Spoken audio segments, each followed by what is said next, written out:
Sebagai orang-orang yang percaya, ada jaminan kekal bagi kita di dalam Tuhan Yesus Kristus, sebab Tuhan Yesus pergi ke sorga untuk menyediakan tempat bagi kita di sorga. Lalu, mengapa kita sebagai orang percaya harus takut dengannya kematian? Karena kematian bukanlah akhir dari segalanya. Ada kehidupan di balik kematian.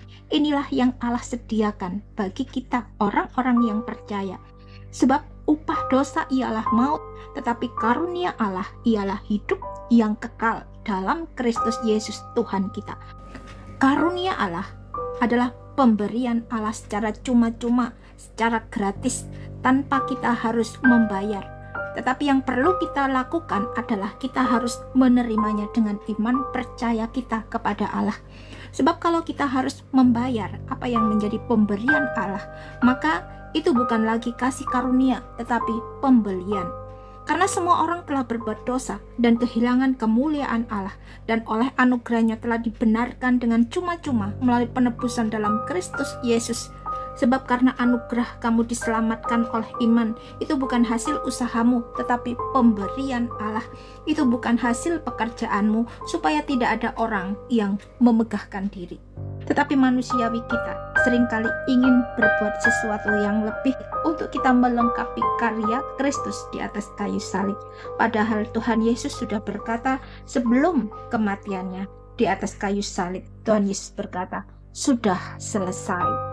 Tuhan Yesus sudah membayar lunas dosa-dosa kita melalui karya Kristus di atas kayu salib, sehingga kita tidak dapat menambah ataupun mengurangi karya Kristus ini. Kita ini adalah ciptaan Allah, buatan tangan Allah sendiri, dan ciptaan Allah yang sudah jatuh ke dalam dosa ini mau diangkat, mau dikembalikan oleh Allah pada posisinya yang semula, sehingga manusia ciptaan Allah ini dapat kembali dalam rencana Allah yang semula, yaitu dengan caranya Allah sendiri, dengan memberikan anaknya yang tunggal yang dikorbankan sebagai korban penebusan dosa. Karena begitu besar kasih Allah akan dunia ini, sehingga ia telah mengaruniakan anaknya yang tunggal, supaya setiap orang yang percaya kepadanya tidak binasa, melainkan beroleh hidup yang kekal. Sebab Allah mengutus anaknya ke dalam dunia bukan untuk menghakimi dunia, melainkan supaya dunia diselamatkan melalui dia.